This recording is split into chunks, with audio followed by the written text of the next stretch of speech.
Hello, people, and welcome to another episode of Soul Exp The Podcast. I'm your host, Daniel, alongside my boy, Jamell, a.k.a. J_instrumental on Instagram. And we got a special show for you guys today. We got somebody special in studio with us. Amazing young man, 25 years of age, doing amazing content, pushing out amazing stuff, and, you know, creating that vibe that we all love to experience. So, Jamell, I'm gonna let you do the honors. But first, bro, how was your week? My week's been good, man. It's been productive, and I'm just really excited to be here. Mm-hmm. You know, my whole week I was looking forward to this, honestly, because the guy I have sitting right next to me, he's not only the hardest working persons I know. He is also very talented. He's about positivity. He is energetic. He has a lot of passion behind what he does. And I think he's a leader that anybody can follow based on his drive.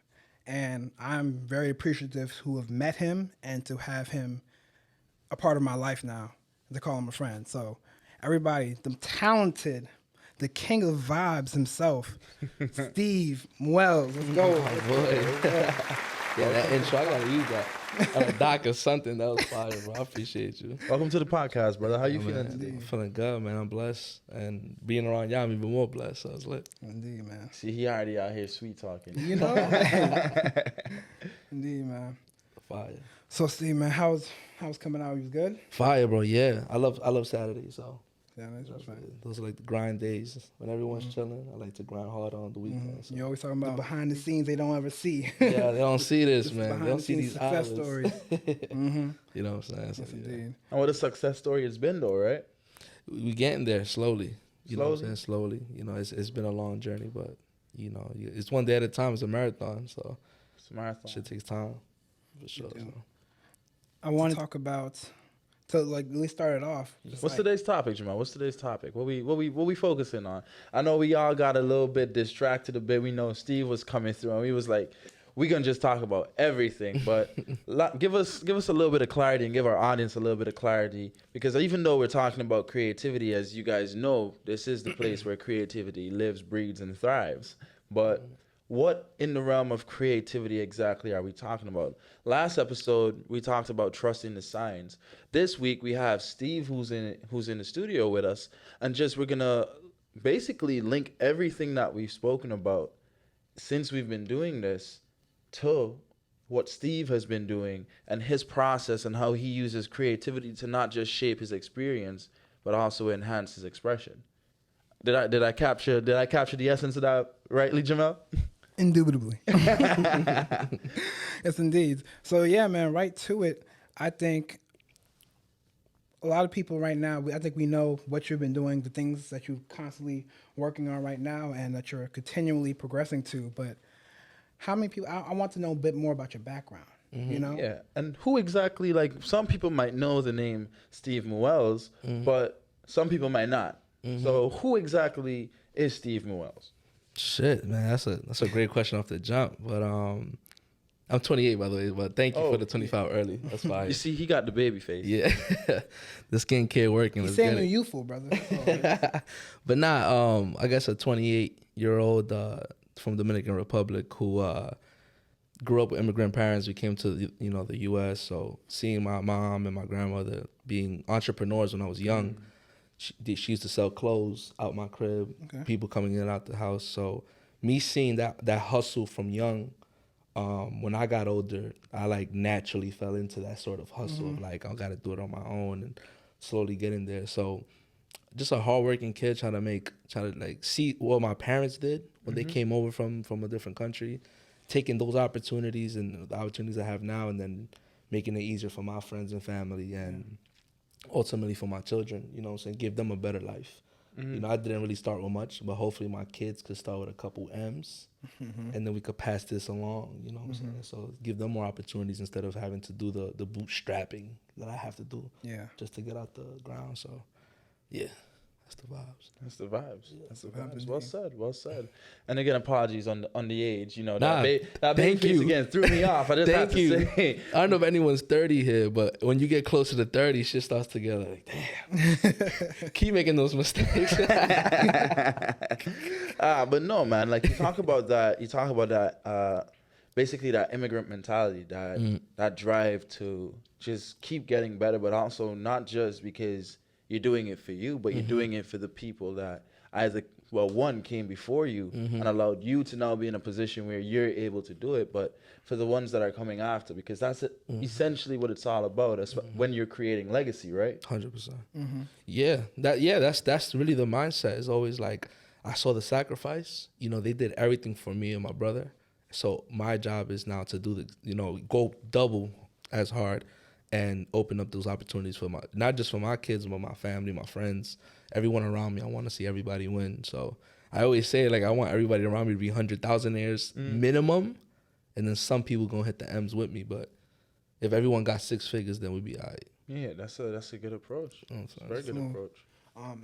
That's very important too, because like that reminds me of how we talk about environment. You know, your environment is so important to like your growth and your success. And the more you can network horizontally and also bring up your group, but you know, you don't want to just like, it's hard. It's a hard situation and concept, because you have to understand that not everybody is going to be able to come up with you at the same time, because sometimes they might just hold you back. But being the person that's going to be willing to do the work and go 100,000%, like I've seen you do so many times, and then when it comes to it, now you can come back with like, okay, I have opportunities for you if you're ready to take it, you know, 100%. And that's what it's about. It's about building up not just yourself, but your team. You know what I'm saying? If you have a solid team behind you, you have a solid network with you, you grow more as an individual. You feel me? More well-rounded in that way. 100%. I tell my friends all the time, I'm like, listen, if I'm the one that breaks through the glass ceiling and I could touch M's and do that, then once I learn how to get to that point, at the very least, I could give you guys assets and opportunities that whenever, like you said, whenever you're ready, I could set you up to at least make excess money. Yeah. Like you can work your job, do what you got to do, but I could give you an extra $15,000 a month, you know, times 12. And then, you know, that's a salary within itself. So it's like, how can I keep building just assets for everybody and set it up for them and give them the roadmap? It's up to you now. I can't just give you money, because that's, I think, just can't give your friends money. You know what I'm saying? You just got to give them an opportunity to make their own money. But that alone is worth, you know, X amount of money. So. Because then they get to take those skills and carry it on to different things. And change their families' lives. Exactly. Yeah. So. Exactly. Well, Steve, you've talked about the journey, and it has been a long journey so far. And I know from a bit of the readings that I've done, some of the articles that are on you, you attribute the start of this journey to when you were a teenager, when something that was major that happened in your life. Do you want to speak on that? Yeah, of course. So when I was 14, my mom had breast cancer for 10 years. Yeah. So I used to see her battle that, but also hustle. Yeah. And that to me was always like, how she's doing this. I don't know how she has the strength to take chemotherapy, still hustle, still, you know, run it. So seeing that when I was 14, I was a freshman in high school and my mom passed. You know, luckily, she had sort of seasoned me and prepped me for the moment. So for me, it was like, you never know what's going to happen. But I saw it. And then when it did happen, I was like, oh, shit. Because I was a mama's boy. Yeah. So I'm like, oh, fuck, what am I going to do now? You know what I'm saying? I'm 14, I'm a freshman. That alone, that transition of going from middle to high school, you know, you're trying to get to know yourself. So it took a while for me to understand, like, all right, this is what life is. And I sort of got to, like, whatever I do end up doing in life, I got to go 100,000% for her and for the family's legacy. So I'm like, no matter what I do, at that point, I didn't know what I was going to do. I think I was playing basketball and volleyball. But I was like, I'm going hard in anything I'm doing. Yeah. And then I got to represent her always. When you see me, you see pretty much her. So, yeah, that was definitely a huge turning step for me to start going hard. So, yeah. So how did you cope with it, though? Oh, my bad, Jamell. No, girl. I was just peeping the pink wristband. You know yeah, so I always wear pink. Pink is my favorite color. So I always got pink on me. I have a lot of breast cancer earrings. Yeah. I always rock pink, so she's always rocking with me and with me. So, and how did I cope with that? It was, honestly, I don't know, man. I give my younger self a lot of credit. I feel like I've gotten not weaker as you get older, but definitely more vulnerable with my emotions as I get older. When I was young, I was more like just Stoic. yeah. I didn't really feel. It was sort of like, cause I was in the room when it happened. Yeah. So it was just sort of seeing it, you know, that PTSD. I had that shit. Like, I still think about, you know what I'm saying? Shit's in your head, just replaying. I'm like, fuck. So, it was just like, keep going. Life keeps going. And then you start finding peace in, if I do things 100,000%, I'm moving with good energy, with love, with positivity, helping other people, then I feel better about the situation, especially other people that have parents or family members that have breast cancer or any type of cancer. You know what I'm saying? So I could at least give them a helping hand. Like, listen, when you do lose a parent, your world is going to flip. Yeah. But just, you know, you got to just cope with it and then find ways around it. So, yeah. Yeah. I know Jay had a question. I see him just now. Yeah. You know, because I was thinking about when we did that one cipher, ciphers, and it was a breast cancer one. It was a 3-part trifecta. And remember, that's when I first learned about the story with your mom. I didn't know that part at that point.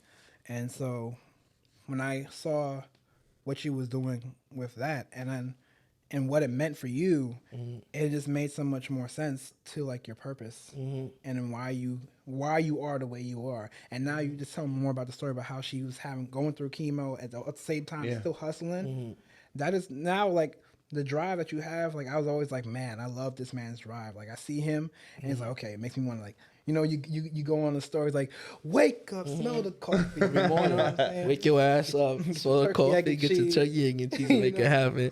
Go for your dreams, go for your goals. It's a marathon, not a race. So get to the chicken. Yes, sir. Every morning, remind you every single time. Like, indeed. So, like, I just remember, I think about that now, and now, like, the work ethic, outside of it just being eternally you, but now I see it has more of a weight to it. And this is why Steve Muelz works as hard as he works, because he has purpose that he has to fulfill not only for himself, the people around him, but also for his mother's legacy. 100%. You know, and for people that look like us, you know what I'm saying? You know how it is in the world like this, where if you are colored in any type of way, it's always extra adversity. It's never as easy. You know what I'm saying? Two people could do the same thing and they'll have way more opportunity. So it's like, if you see somebody from where I'm from, in Harlem, and I grew up in South Bronx, which is why when you said O'Hallows, I was like, sheesh. Yeah, 164. But yeah, my grandmother's from Hunts Point, so that whole area is like, shit, I gotta get out of here. But growing up in those circumstances, being a creative is odd. Maybe it's cooler now, but like when I was growing up, it was like, you either an athlete or a drug dealer. And that was the way out. So it was like, now that if I could be that person for other kids growing up, like, oh, being creative is actually cool. I could live a crazy lifestyle, make good money, and stay out the streets and still help people.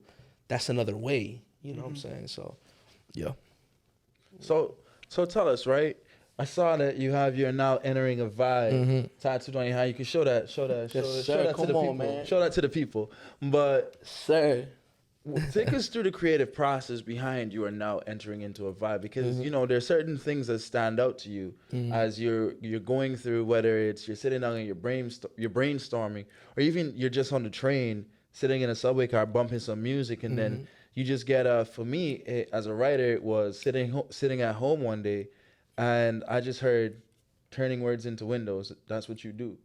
Talking to myself, and I just took that and trademarked that and everything, turning words into windows. So like for you, you're now entering a vibe. Where did that come from? So when I first started out, I was heavily inspired by Metro Boomin, Michael Made It, music producers. They always had a fire tag, and I was like, damn, this separates them from everybody else. Yeah. So my segue was like, damn, I've never seen a videographer having a fire tag to intro their videos. And my thing is like, I want to bring you to my world. So when you hear that, you're like, oh, Steve's about to give us something. Let me see what it is. Yeah. So that vision of like, let me create something that could introduce you to my world was the early inspirations. And then the You're Now Entering a Vibe came very natural. It's just like, I always liked vibes, good vibes. Positive vibes. Yeah. It just fell into it. So I was like, you're now entering a vibe. And I was like, damn, this is it.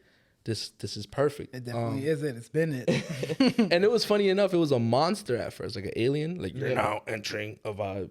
And then with time, I was watching Narcos, and I wanted like that Colombian like narcotic sensual voice. Yeah. And then I found a girl that did it. And we're working on actually a campaign. Funny enough, this is exclusive right here. But Soul Exp The Podcast. Yes, indeed. A campaign where I want, you know how I'm about to go on the global tour. So I want to get different languages to have the intro. So depending what country I'm in, I'll use that language as the intro. Brother. I appreciate that. Brother. I appreciate that. Brother. So I'm like, all right, you just spawned. But look at that. Something self-positive came from such a negative situation. So that's my life. Yeah. Literally, in a nutshell, is I always see negativity in some type of harsh way. Yeah. But it's taking that, being hopeful, praying to God, and just go. And then things just always come. There's always light at the end of every tunnel. So That's the cycle. Opposition and breakthrough. Opposition, breakthrough. Literally. Work, opposition, breakthrough.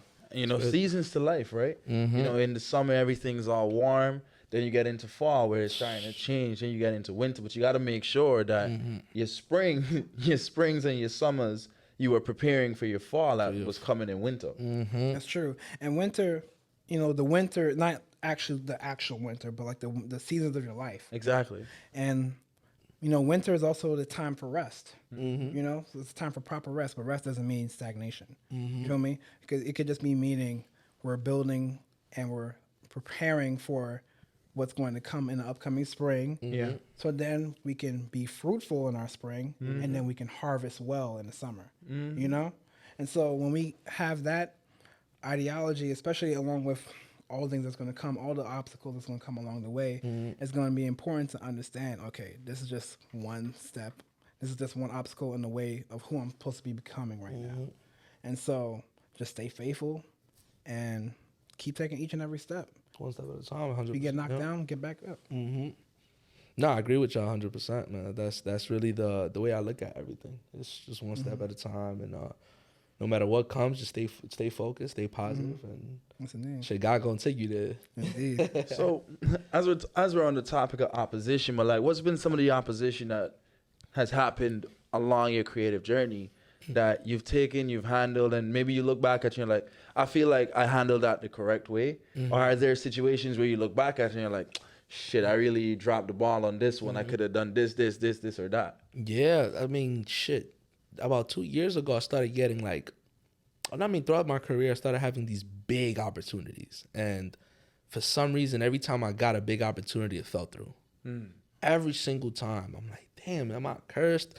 Am I doing something wrong? Am I communicating wrong? And what I started noticing with the journey is like, you're going to have 25 billion big opportunities, but they're not all meant for you. You know what I'm saying? Things just are going to fall through.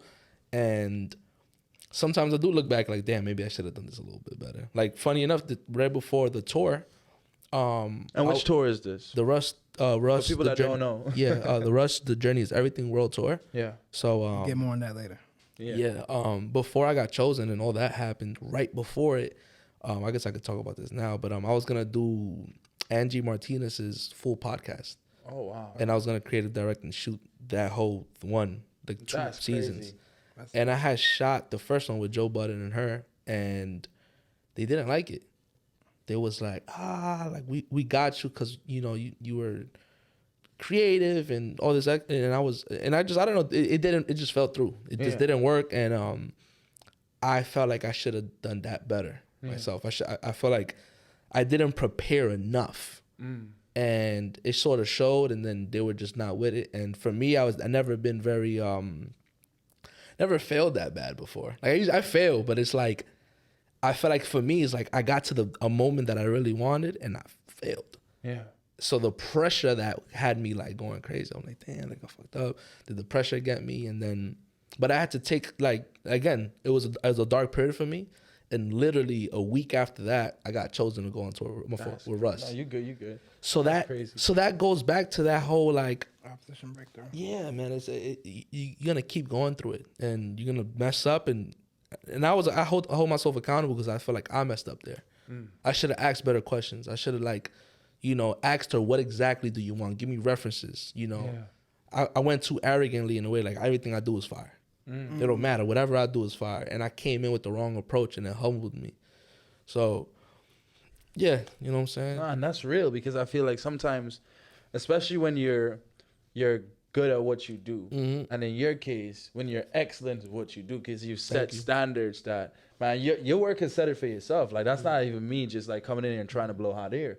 But your work says it for itself that you expect excellence. You know what you're getting when you know that this is something that Steven Muelz did.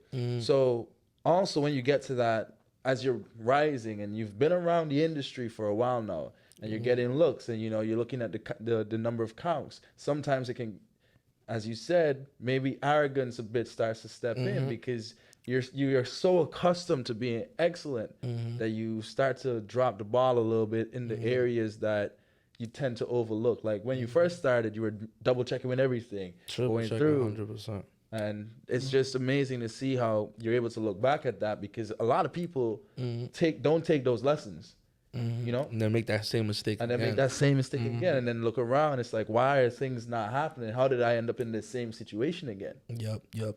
I can applaud the self-reflection too, because not a lot of people take the time to really assess themselves on what they could critique themselves and give them own self-constructive criticism on what they could have done better too, especially on something like, you know, that's more towards our own egos, you know what I'm saying? Because at that point, because, you know, as much as people like, oh, you're so talented, and sometimes it's like, dang, I thought that was whack, you know what I'm saying? Yeah. Or sometimes it's like, you know, I'm like, sometimes it's like I hear talented sometimes, but I take now more recently, I've took more appreciation to people who say things that I didn't have initially. You know, like the talent is cool. You know, I had to train for the talent to even get to that talent too. So that's one thing, right? But people have been knowing that for years now. So like when I start posting content on social medias and stuff like that, and people saying, "Man, you're consistent," I'm like, "Thank you." You know what I mean? Because that's appreciating and acknowledging the consistency is something, you know, that's something I have to get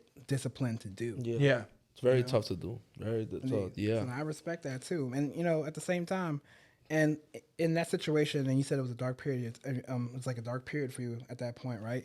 But, you know, you decided to keep on pushing, and then you decided to apply, or was that an application? Like, I don't know how you do that. Like, what was that process? It was this Twitter. Oh, it was Twitter. Yeah, so you decided to send it for us, right? Yeah, send my reel over. And then that happened. But like, look, I saw this quote literally the other day. It's funny how perfectly it's going to work right now.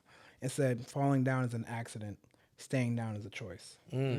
You know, and that kind of relates to what just happened in this scenario, because like you could have took this situation and allow yourself to stay like, "Oh man, I messed up." Like, yo, like, you know, like forget all the other accolades you've had in the past. Like, oh man, like, you know, like this happened. But nah, you see another opportunity, you decided to take it, and look what happened. You're on tour for us now. Crazy. North America and global. Yeah, like, crazy. on, man. I still don't believe it. I ain't gonna hold you. I don't. When I saw it, I was so happy for you, bro. I was So happy. I appreciate that. Yeah, that shit is. It still don't make sense to me, but I'm like, this is life. Life will come at you like this, and you least expect it. 3 a.m, I'm in the bathroom. Like, this is nuts. But Now coming on tour, I said, wow. Nuts, bro. Yeah. Wow. Do you feel like you're your own harshest critic? I know that's a question that gets thrown around to a lot of people, especially when they're creatives or they're doing anything that is filled with passion. Like, do you genuinely feel like you go harder on yourself, or there's no one that can tell you stuff that you haven't already thought about yourself? 100%. Yeah, 100%. I'm so anal about things that are like not even there. Yeah. Cause I look at it when I look at visuals, I look at it almost like layers. So it's like the world sees this, the people that are gonna feel this, Yeah. and I'm trying to take it to the third layer. You know what I'm saying? So it's like I don't know if I'm making sense with this, but it's like, you know how rappers or singers do like double entendres and triple. Well, I do visual entendres. So it's like I might show you something, and that's what you're gonna see. You're feeling something without knowing why, but I know why you feel that. Yeah. Because I'm purposely doing something visually that's gonna make you feel something. Yeah. And on the third level is I'm gonna throw symbolism in there as well. So you might not figure this out till a month later. Wow. But that one video made you feel a certain way that will inspire something else.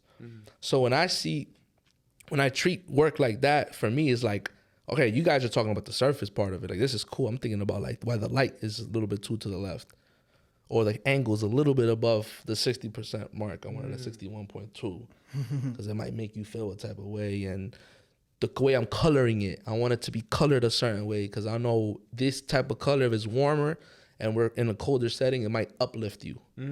So little things like that, I'm so meticulous on because I understand, like, if I am meticulous on there, when it does come out and people enjoy it, I know why I enjoy it. It's because, you know, I put so many hours into this process. So, yeah, I'm super on my ass. I'm like... That's very dope because for me too, I'm a musician, and so like when we talk about colors, for me, music has colors to it as well, and there's different emotions. Like I can like the same way you was being very meticulous and intricate. When you learn music theory, you really get up on your music theory. You understand that the certain way you play certain chords, different voicings is when you play it, like the same chord in a different way. The different voicings create different emotions, different feelings. So now I can create a whole story through in the way I'm playing the song. I can actually make you feel. I can make you cry if I wanted you to. I can make you sad if I play more minor music. I can make you a little bit more tense, angry if I play diminished chords. So understanding and actually being read up on what your on your craft is going to really increase your ability to, what's the word I'm looking for, to create the change that you want to see, to really invoke emotion, and to really like produce like the value that you really and you want them to receive. And this is why it's Soul Exp is called, it stands for expressions and experiences, because first you gotta express and then in your own way so they can experience. Facts. Yeah, and I know I agree with both of you too, because when you think about it and you just think about how you're able to, for me as a writer, word choice, ending a sentence here, even punctuation, grammar, what you're seeing. And I know when me and you had done our interview, how that came out. And for me, seeing your reaction was what I had wanted and I had intended to do. And I think that when we're here and we're in spaces, when we're sitting down, whether it's in the dark or we're behind a desk and working on our computers or on our craft, and it's hours after hours where it's days that you start working from 6:30 in the afternoon, and then at 5:30 you see the light, you see the sun coming up, and you're like, wait, I probably should go take a nap. Then you still end up not going to take the nap because you see something that you want to touch again, So it's like that meticulousness, that attention to detail, that diving into the work that really gets you to that point where you need to be, as well as like Jamell said, having a knowledge of your craft. And I feel like, would you say that at this point of your career and like how long you've been doing this for, would you say that you're a master of your craft? I'm getting there. I feel like I am, but I always feel like there's so much more to learn. So it's like a two-part question for me. It's like, yes, I am, but in the same token, I feel like I could get so much better. Because I see my weaknesses. I know exactly what my weaknesses are. So I'm like, I have so much weakness. And it's like, if you guys like this, what happens when I tap into all these weaknesses? How far can I really take this? Yeah. So that gives me always excitement. Like, man, I got to work on 100 things. And, cool. Which is a funny story because you remember we talked about that, how you said you learn one new thing daily or something like that? Yeah, we'll talk about more on that. But one thing I was also thinking about too, when you were saying that just now, was when... it's also kind of like along the lines with the music stuff I was talking about earlier. But when you want to really like hone in on that craft, you just start to become better and better and better. And like even for me, when posting on social media, I was so uncomfortable on the camera. Like I actually not that uncomfortable, but it was just like he said, "I'm him." I wasn't that uncomfortable, but it was just like I could see the difference in like my if I'm looking at it from now to from back then, from August 15, 2 years ago. Preach. Man, I was like, yo, I'm just like, as soon as I'm on the camera, it's like, yo, what's going on? Yo, vibe with me, you know what I'm saying? Let's play some music. Like, I'm chilling, versus it's like, I'm trying to do too much. I'm trying to like make sure it's all perfect. Like now I can just be free with it, I guess what I also want to ask you is, how do you keep your authenticity? Especially in today's age where people are either trying to bite your style and copy it, or you're surrounded by so much media that there's the ability to be influenced. How do you handle that? How do you keep your authenticity? I think it starts with like being intentional. And for me, my inspiration after like the first 2 years never come from video. All my inspiration comes from music, or I guess film is video, movies,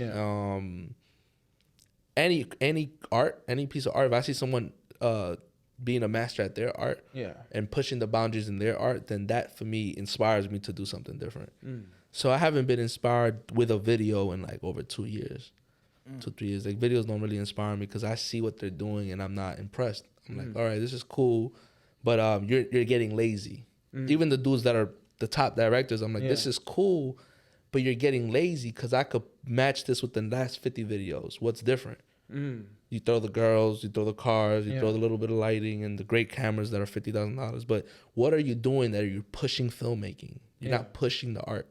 So if you're not pushing the art, I'm not looking at it. It's like, okay, this is cool. So for me, I pay attention to just people that are masters of their craft. It doesn't have to be video. And from there, I get inspired, and then I come with my perspective on it.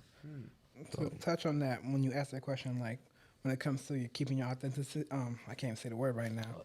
Being authentic. When it comes to being that, and also, you know, people might try to, you know, take some of your craft. Sure. I remember when I first met him. Let's say we were in like an Airbnb with all of us. It was like, you know, the Can't Miss kids, Laddie, Nate Joel, King P, Annalise, Natchy, all the good people, Ian, you know what I'm saying? Like, we were all in there, right? And we saw that someone had took You Are Now Entering a Vibe and was You Are Now Entering a Mood. I'm like, get that out of here, man. Like, it's not the same. It definitely is not the same. No, that's crazy. But it was so funny because Rosie was like, his girlfriend's name is Rosie, by the way.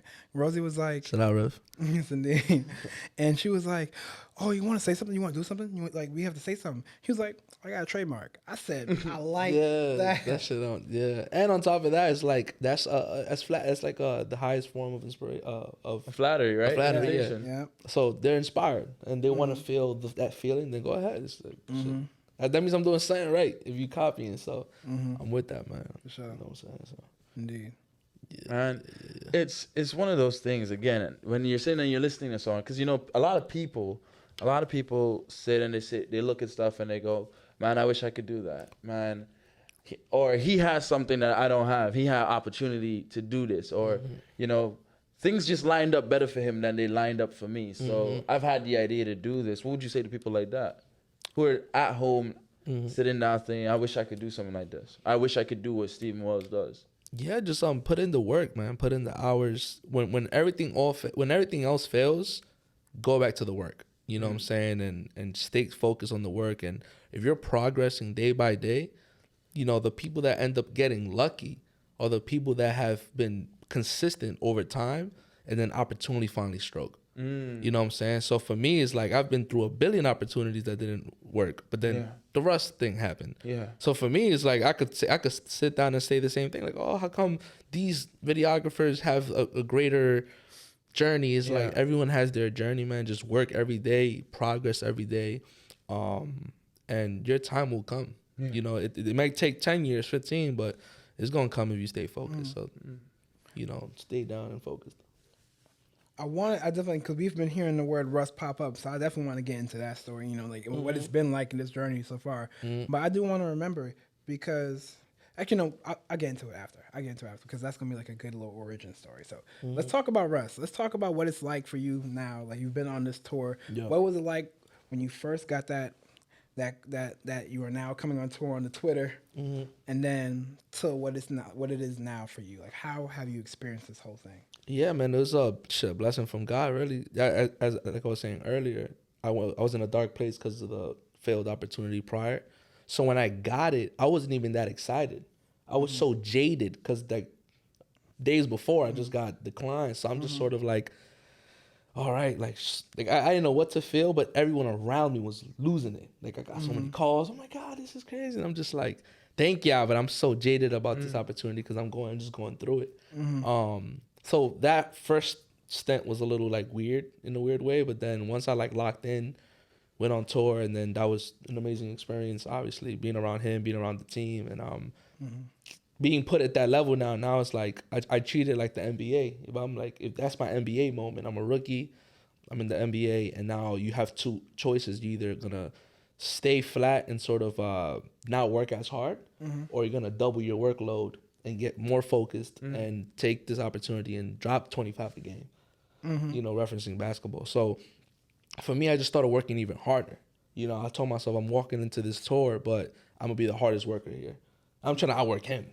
You know what I'm saying? They're gonna notice like this dude right here does not stop. You was pumping out video like every day. Every single day, and then I was giving him extra videos on the side and making sure like I'm here. Like you gonna feel me here because I'm always gonna work. I'm gonna give you ideas.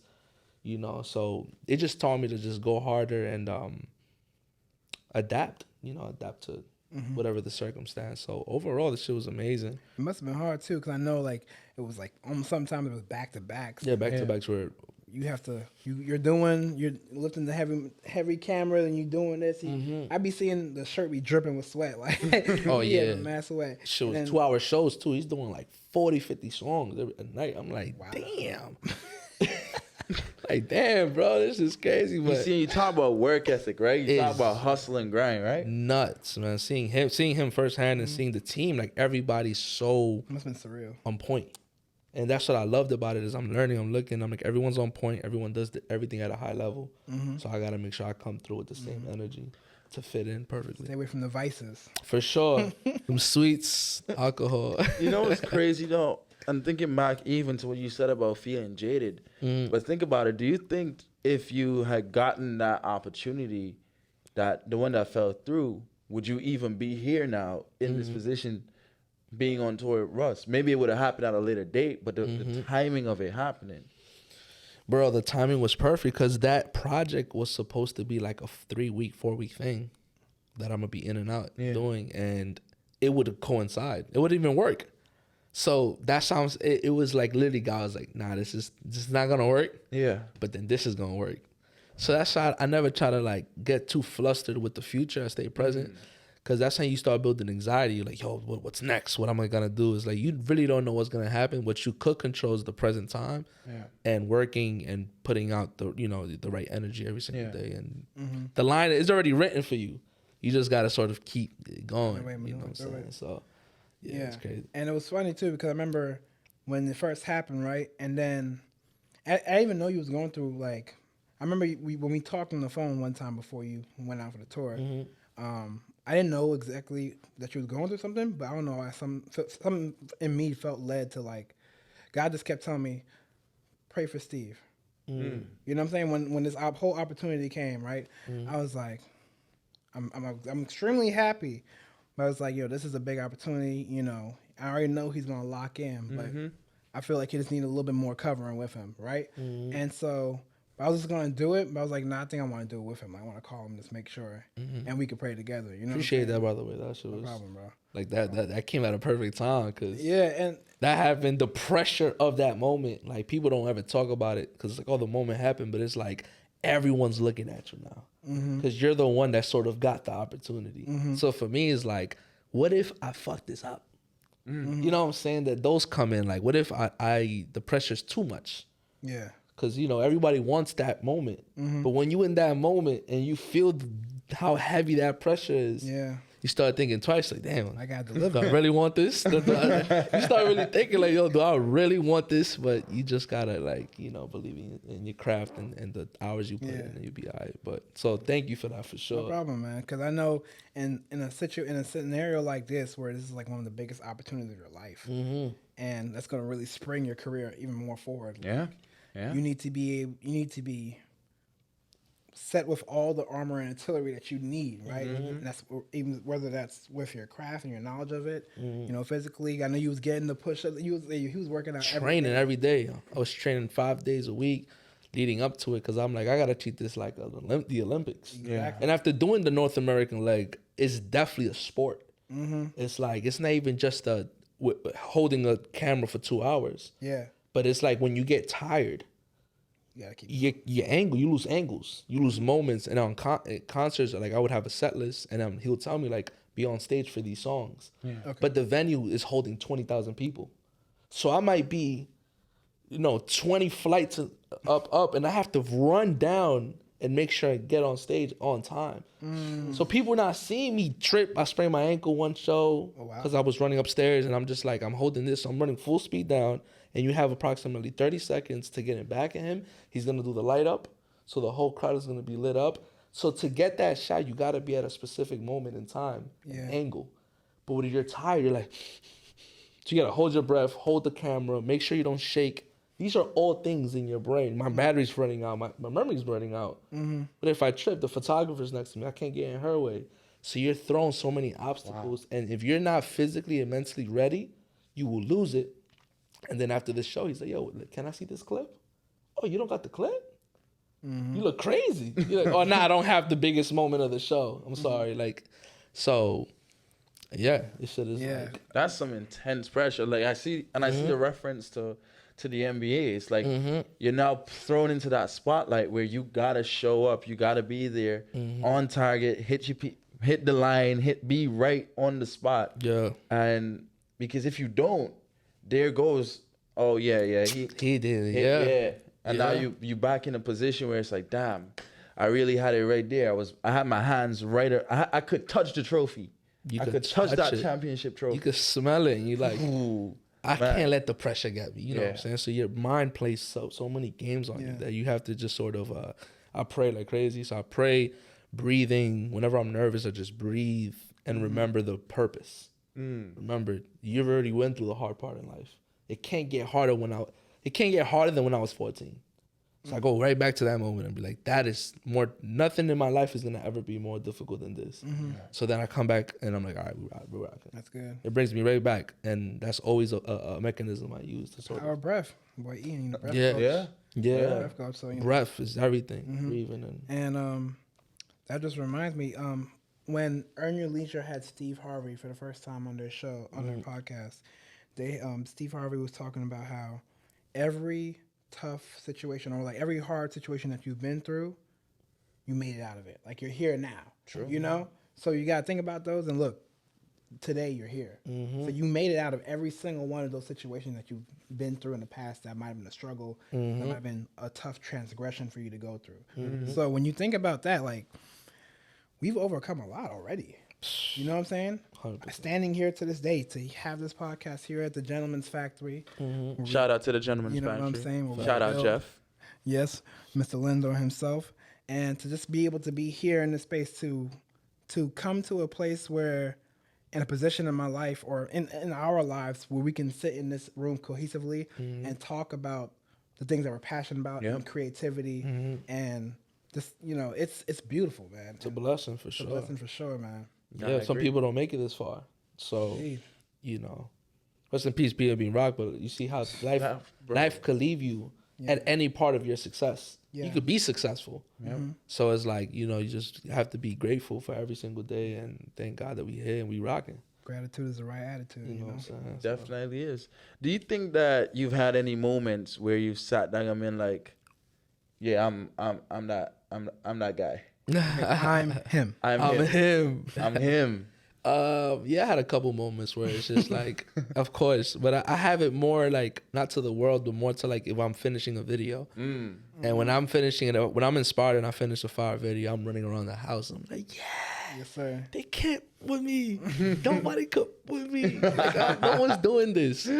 Pull them out right now. You know what I'm saying? So I'm always to myself and to my girlfriend. Rosie knows already. She's like, this nigga's wild. But Avi just did like screaming at the screen, like, yo, no one's doing this. And but then that's it. It only lasts like 30 seconds, but. Did you feel that way with the on the Russ tour too? On some like the very first video that you did with the yeah, I mean, Jamell just wanted y'all to know he could sing. That's the only reason why he did that. He just wanted y'all to know he could sing. Move. I'm like, the lights, man, and it's crazy. Like it just felt like a vibe. Man. Yeah, that moment is crazy for me in not Madison Square Garden. What's the spot in New York? Radio City Hall. Okay. It's about 7,000 people, and when the lights turned up, for me, being from New York, that was like a moment where I'm like, yo, what the hell am I doing here? On this stage, I have friends and family, people that came to the show, and people I went to high school with, and I'm just like, what the fuck? You know what I'm saying? Like, it hits you in moments like that. Like, I remember buying tickets to a concert to sneak my camera in, to be getting like the angle from up top, just making videos from there. At the same venue? No, not the same venue, but venues in New York. Like, I remember when I first started. So now I'm on the stage with a top artist. To me, is like, shit, man. This is just grateful. You know what that sounds grateful, like? Man. You know them videos that you be seeing on TikTok and Instagram right now, where it's the person, whoever's in the video, is like, man, I wish my last video did this numbers. Then they throw it back. Oh yeah.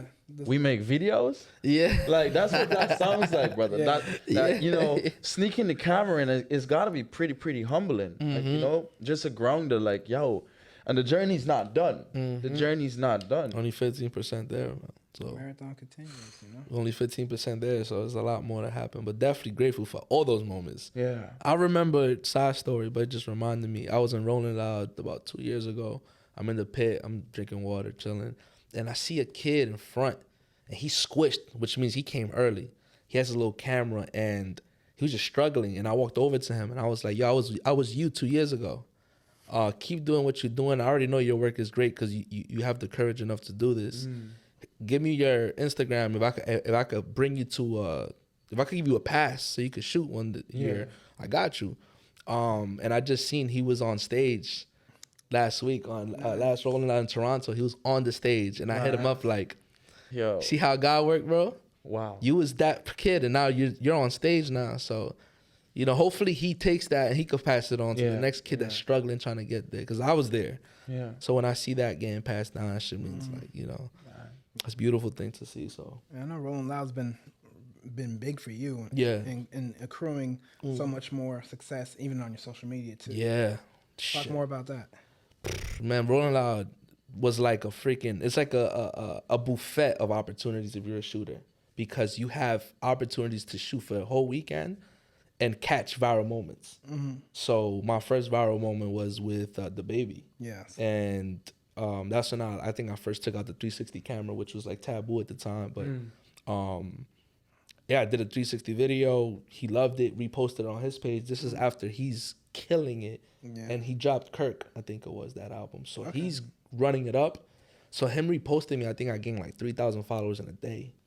My page was just going. I've never seen that before. I'm just, like, you would go like this, and it was just like 100 in every category. And I'm like, this is fucking crazy. So that was just moments where I was like, damn, there's so many shooters here, but it takes the right, you know, video that could go. So yeah, like that was one moment. And then with Danny.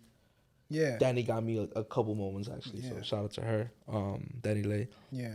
So that going viral with her helped. Yeah, you used to actually work with her like independently, right? Yeah. So my best friend Devad worked with her. Was her photographer. Yeah. And he would bring me along, and I got close with the team. Yeah. So when they did Rolling Louds or concerts, it was easy to give me a pass. It was like, yo, Steve coming, like, hell, you get him a pass. We like his work. He works.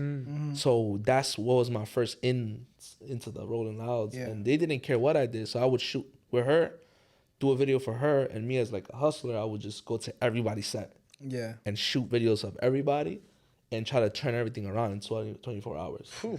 And yeah, so after I would give myself the most highest % chance to go viral. Yeah. If I could produce 15 videos faster than everybody else, if one hits, I might get the baby moment. And that's how the baby moment happened. It's like I got one that hit out of 15 videos I did. So it was always, that's work ethic though, man. How do you sleep, brother? I do now. Now. I was like, I do now. Now, first 3 years I wasn't sleeping. I was like, because I was such a like, if I'm sleeping, somebody's outworking me. I'm outworking everybody. I was on some Kobe shit. And then I was like, but that's not smart, because if you don't put those 5-6 hours of sleep, you can't even function at the level that you could possibly function at. Yeah. So I started caring about sleeping and my health a little bit more as I got older. I try to work 16 hours, 15 hours a day, just trying to be as productive as possible. No, that's fine. Cause I every now and then I'll hop in on the lives when you just be just working on a video. I was hopping in the lives like that boy working. There he go again. There you go again. There go that boy. Sometimes I'll just stay and I'm like, let me see how this process looks. Yeah. I don't understand. Okay, so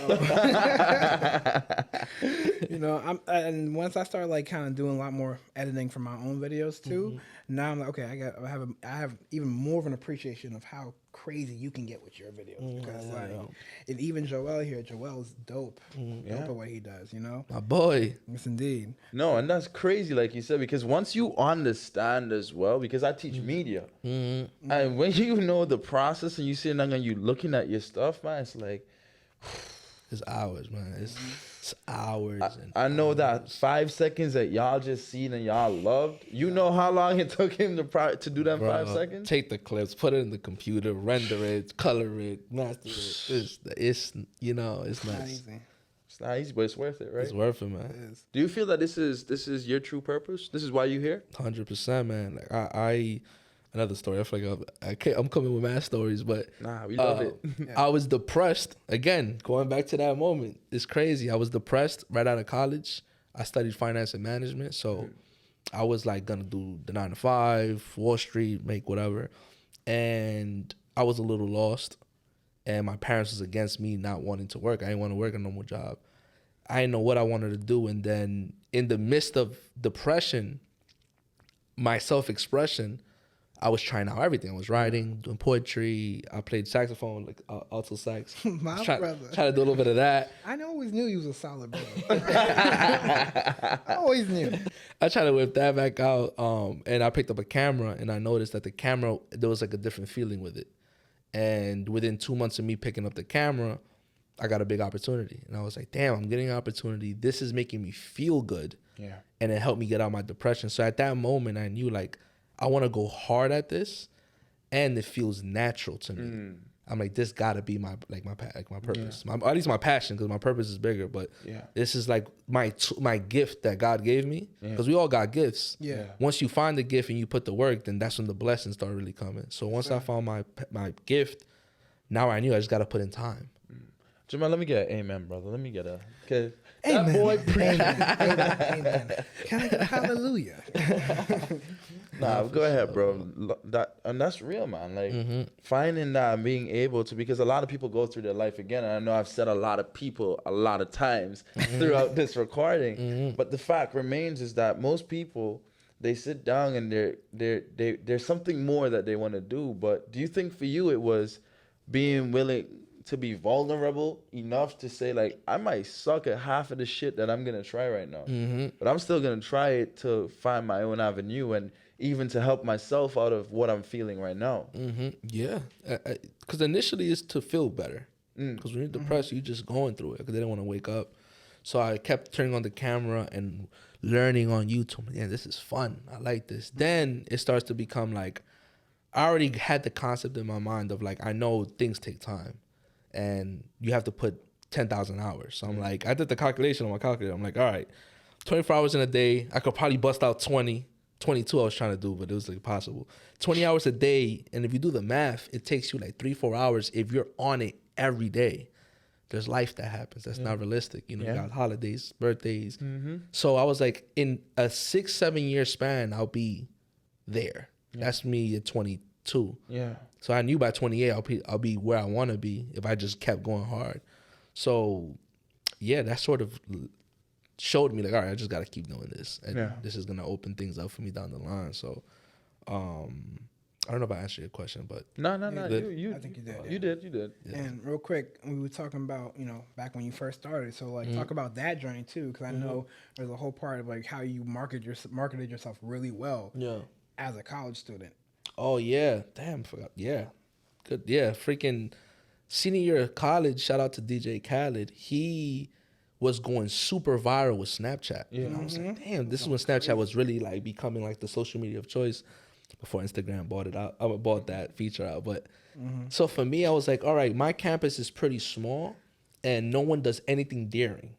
Everyone's like straight edge. Yeah. So I'm like, what I'm about to do is I'm gonna print out 500 Snapchat flyers, and I'm gonna pass them in the gyms, under dorms, on trees, cafeteria. I passed it out, passed it all around, and within a day I went viral on campus. I got over like 1,000 ads, like followers, on Snapchat, which at the time was a lot. So that sparked a whole new thing because now I had this crazy viewership on campus. Yeah. And I used that platform, and I was like, I gotta produce content now, because I'm like, they're gonna watch me every day, but if I don't have anything to give them, they're gonna leave. Yeah. So at the times I had something called like Muela Motivation, What's on Your Plate. I think it's a couple more. Muela Fitness, I was working out a lot, so I just gave them like avenues of channels of things to watch. Yeah. And that was the first sort of beginnings of me learning how to sort of curate content and curate a support base. Yeah. So that was like the early like motivation of that. So yeah, that shit was just hustling back at school type That's shit. smooth, yeah. So in total, how long has this journey been? What year are we in right now? So about to be 6 years doing video on the 10th of October. Oh, You know what I'm saying? 10-10. I saw it earlier and I was like, I wonder what the meaning is. Yeah, 10-10. 10 is like my number. I like numbers and shit. So 10 is my number, my favorite number when I started doing video. 10 is like my alignment. When I see 10-10, I know I'm in the right place. Yeah. So yeah, that was like my first video that I like put out there. And 6 years doing video. And then as an entrepreneur, I've been doing different entrepreneurial things for like 10 years. 10 years. 10. Like I was throwing parties. Yeah. Oh shit. 10 years. So I was like throwing parties when I was in high school, college. Okay. That didn't really work out. So then I started doing the Snapchat thing on campus. That didn't really work out. Then I tried to do like a wedding business with my friend. Yeah. I was helping him out with that. That didn't work out. And then video landed on me. So it's been trial and error. But yeah, about 6 years though doing video. 6 years. So if there's any stage that you could be on, that you would say that, yeah, you stand up on that stage and you're shooting video and everything, what stage would it be? Like what you mean? Like a venue? Like a venue. He's already been on so many now. Yeah, you know, Gotta it's be. tough to not. He's like, let me go through the archive. Like, which one have I not been on now? You know? Probably Wimbledon. I think in Wimbledon. Wimbledon, yeah. overseas, Ooh. I think that's 60,000 people. Cause I did MSG already. Yeah. I did Barclays. I did Radio City. I did Hollywood Bowl, which is pretty crazy. Yeah, I've done a lot of them, but I think Wimbledon will be like that's 60,000 people. At that point, I don't even know what that feels like. The most I did was 20,000, and I thought that was like I'm on that stage like this is crazy because you feel energy. Oh, I'm sorry. You're good, man. You feel the energy from the fans screaming. Yeah. So like you feel that shit. It's like almost like gravity pulling you, and it's like this is crazy that one artist has this control over fans. Like this is like it's magical what artists could do, or performers or entertainers. So I think Wimbledon would be the one though. 60,000 is crazy. Is the global still happening at a later time? It Or can you not talk about I that? can't talk about it. Okay. Jamell.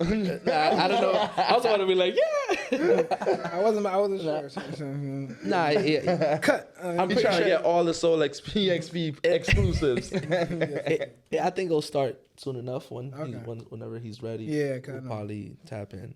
No Yeah, problem. so So let's go back a little bit because after that, let's go back a little bit. I wanted to talk about now. I remember how you was working with Danny Lay and things of that nature, and I remember when we talked one time. You told me how you kind of wanted to not necessarily get it from the ground up, but get it from the ground up essentially, and you wanted to take you want to take a few artists under your wing in a sense, or you wanted to have a male artist and a female artist that you lock in with, and will do that have the same at least work ethic, can be similar to yours, and really go crazy with what you're doing.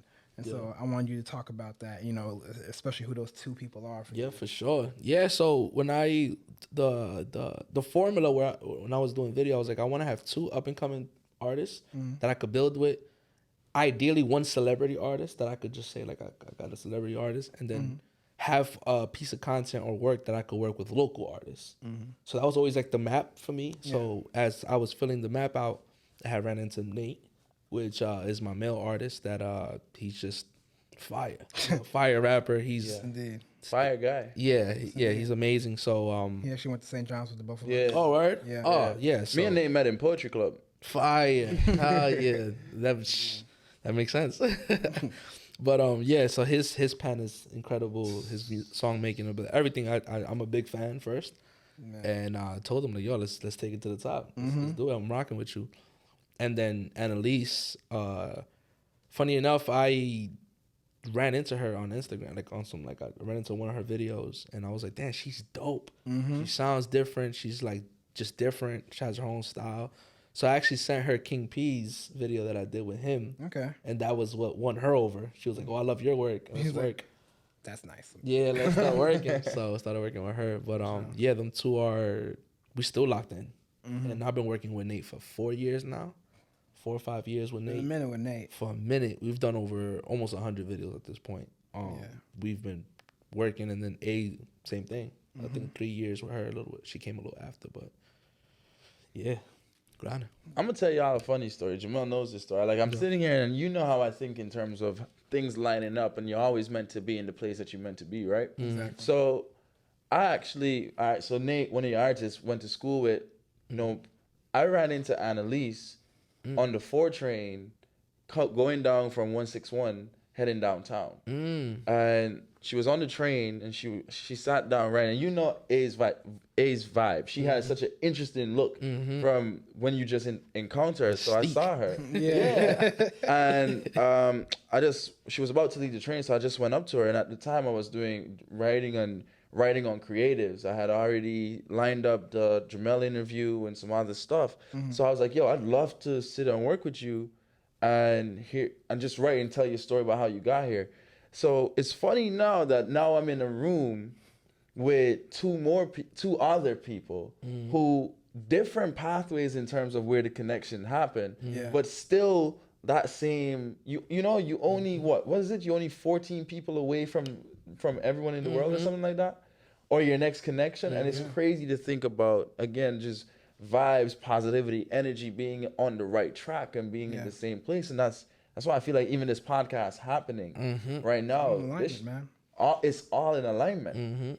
It really is. Yeah, I mean, it's frequencies. If everyone's has their path, and in your path, if everyone's doing their thing, you at some point you like sort of just like cross paths, and that's how things work in the weird ways. Like Nate, for example, was like this, and I was like this, and it's just sort of at some point we hit. Yeah. This situation, it was just like y'all were doing your thing, we're doing our thing, and then we hit. You know what I'm saying? And that shit is life. It's the beautiful things of life. Definitely. You know, it's also crazy too, because when I was first seeing Nate Joel, I mean, I've known him for a while, right? But then when I see him like really going in with the content, I'm like, oh, this is dope, man. Like this man, like his video quality is going up. I don't know who he's working with, but this is dope, right? And so when I'm first hearing you are now entering a vibe, I established that with Nate. I didn't even know. You know what I'm saying? I was like, okay, Nate, this is like his slogan now. Okay, that's cool. That's cool. That's cool. And then it was Laddie's video. This is when I first met you. This is the first day I met you. Was that 2 years ago today? I don't know if it was today, but it was we did it in 2 September. years ago.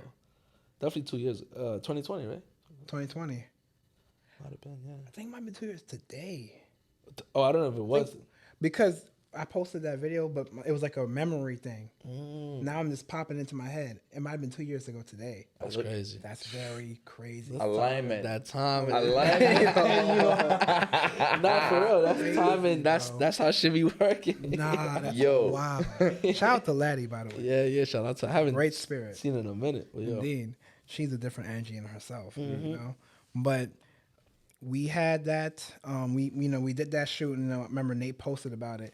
And I was like, okay. And like, doing with Steve Muelz, Laddie Ann. So I'm looking, I'm checking out who the people are, right? And I checked out your page, and I'm seeing a whole bunch of you are now entering the vibes. I'm like, oh, this is oh, this is his work. Okay, well, like this is his slogan, and it's like the video quality is fire because of him. Yeah. Like, okay, Thank you. This dude is dope. You know what I'm saying? And so I was already planning on going out there because, you know, one, I haven't seen my boy Nate in a minute too. So we can, you know, go out there. But then also, like, let me see, you know, and to see what the vibes are about. You know what I'm saying? Because, like, the guy who's making this, I just want to just speak to him. I just want to know what's in his mind. Like, what's his energy like? And it's unmatched so far, man. So, Appreciate that, man. Indeed. I remember that day vividly. So yeah, me too. I remember you took out the electric sax. Yeah, what the hell is this? This shit's on fire. Bro, he take that thing everywhere. He just be, yeah, I think I'm gonna play some music. Play a on the little sax. I'm something. gonna play a little something. You He never be know. like, you mind if I play a little something? Like, bro, you know nobody's gonna tell you no. Especially that setting. That's a perfect setting. Yeah, yeah. Because, like, when we all hang out, it's like Nate starts rapping. Yep. And then it's all singing. And then rapping, singing. Then you take it out. So now you're playing it, you know. Yeah. So it's like, it fits perfectly. But, Yeah. that was so fire. Yeah, for sure. So yeah, so that's how I always first attributed it to Nate, and then that's when I realized it was yours. I'm like, okay, and that's how I came to meet you guys, and here we are today. You know, Crazy, man. That's fire. Yes. Man, it's been absolutely amazing, man. Just sitting down talking with the one, the only, the king of vibe himself, Steven Muela. Steve, man, I gotta say, it's been an absolute pleasure, man. Appreciate that, my boy.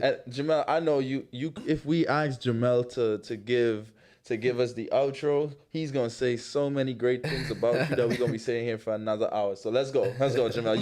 Jamell, you got the outro, brother. Go ahead.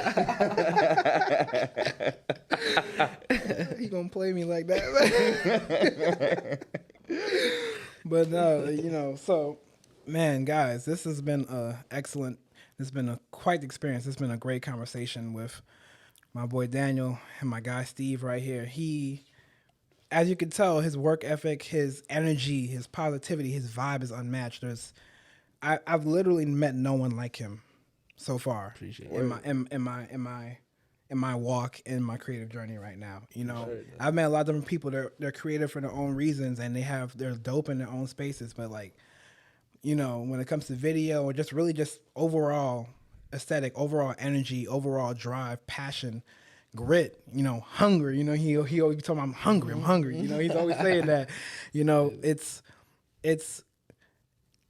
quite the pleasure to call you a friend now, man. I appreciate it. You know, it's definitely quite the pleasure to call you that. And I'm so excited to see where life is going to take you, man. Because I know we've talked a lot. I mean, I know the dreams that you have. I know there's even more that we haven't even discussed yet. But I'm excited to see, and I'm glad to help in any way, shape, or form that I can. You know, all of us here, brother. all of us here can say that. You know, and bro, like, this is these moments here on the journey to who we're becoming are the important moments, because it's about the relationships, how we nurture them, how we establish them, how they build even more, right? So, yo, it's been like excellent conversation. I can't wait till the next one. We gotta do this again. Yeah, let me know. Hell yeah, this is so far. We gotta do it again, man. We gotta do it so far. You have great front and back chemistry. That shit's like fun. I've known this guy. It's crazy, no, because it's funny, right? And I'm gonna just give you a little bit of background. When I was sitting at home over the summer, just sitting down thinking, I was working on my book, and I was just turning words into Windows presents us, a collection of our stories, thoughts, and dreams. Yes. But either way, just sitting down at home, and we would talk on the phone every now and again, share memes. Like, we even after we had done the initial interview, which was 2020 as well. Yeah. I remember I reached out and I was like, yo, I love what you're doing, man. And, like, I know that I have so many videos of Jamell back in the dorms at St. John's. You remember Anthony Hamilton? When we're done, I'm gonna show you a video of Jamell that he doesn't want the people to see. So I'm gonna show you this video. But no, we were sitting there talking. Just, I've been thinking about doing a podcast. Jamell was like, word? Me too. Bang. It's like, you want to sit down and talk about what potentially could be. And we had that first meeting in my bedroom. Like, just sitting down. Jamell was sitting down on the I realized how that sounds. Jamell was in my bedroom. Nah, but Jamell was sitting down on the couch. In my head, I said, He's wildin', bro. Why would you say that? Why would you say that? Why? Yeah. Calm down, Jamell. Don't grab the knife. But here we are. Long story short, like here we are, and it's just like when you meet those people that, and I can say the same thing. I got Ryan at the back. Ryan's blood to me at this point, but it's like when you meet those people that you just vibe and you connect with, and then that energy is both given and received, like it's reciprocated. Like ain't nothing that you cannot create because of those alliances and those friendships. Man, it's just amazing even to just sit down and watch the rapport that you guys have, and just that camaraderie. Like you're talking about being on the phone praying. Like that's something that's different, bro. We've only known each other a short time. These like last 2 years, bro. 2 years. This has been great energy from the jump. From day one, from that meetup with Logi to that call. You know what I'm saying? I was there like, yo, we shit. Yeah, this is beautiful right here. So, well, yeah, bro. People, y'all, you guys got blessed today. We've been blessed to just have some amazing conversation, like Jamell said. So, yes, indeed. Steve, anything you want to tell the people? Anything that they might not get elsewhere. A little motivation. I give motivation. Give them a little motivation. Talk to the people, man. Talk to the people. Yeah, I got something. So it's not what you haven't done in the past. It's what you're going to do from this day forward that makes a difference. So if you've been slacking, if you feel like you're not doing things at a level that you want to do it, you could always start right now. Don't be afraid to start, just do it. And while the journey continues, you're going to start learning and getting better at whatever it is. So don't look at the past too much. You can't control that. But you could control the next hour, the next day, the next, So keep doing it. Keep going for it, man. And hope everyone that's watching this, become 100,000 in. Yes, indeed. And take care of y'all family. Indeed. For sure. Indeed. Yes, indeed. So, yo, shout out to Steve, man. Follow him on all platforms, man. Yo.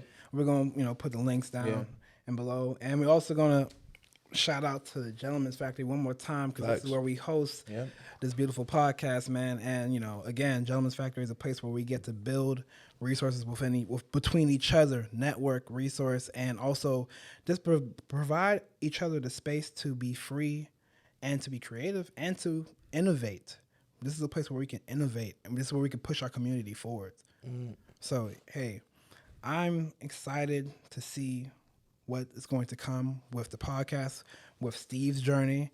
I know there's going to be more opportunities, especially after working with Russ now and going as hard as he is. There's going to be so much more opportunities going on, man. So pray it for you, brother. Appreciate that. Shout out to the people in the back, Roman, Joel, Ryan. Yeah, they out here in the back. We got some people in here, man. They all creatives and very talented people of their own. So shout out to them. With that, we'll see y'all next time. Fire. It's been a real one.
Jamell. We just want to say thank you for tuning into another episode of Soul Exp The Podcast. We appreciate all the support. We appreciate the love, the comments, the feedback, everything. So we just wanted to say thank you for tuning in and rocking with us for the last few weeks and the weeks to come. Yes, indeed. Thank you guys very much. It means so much for all the love and support that we're getting, and we just want to keep around you guys out here, man. Let's keep making experiences.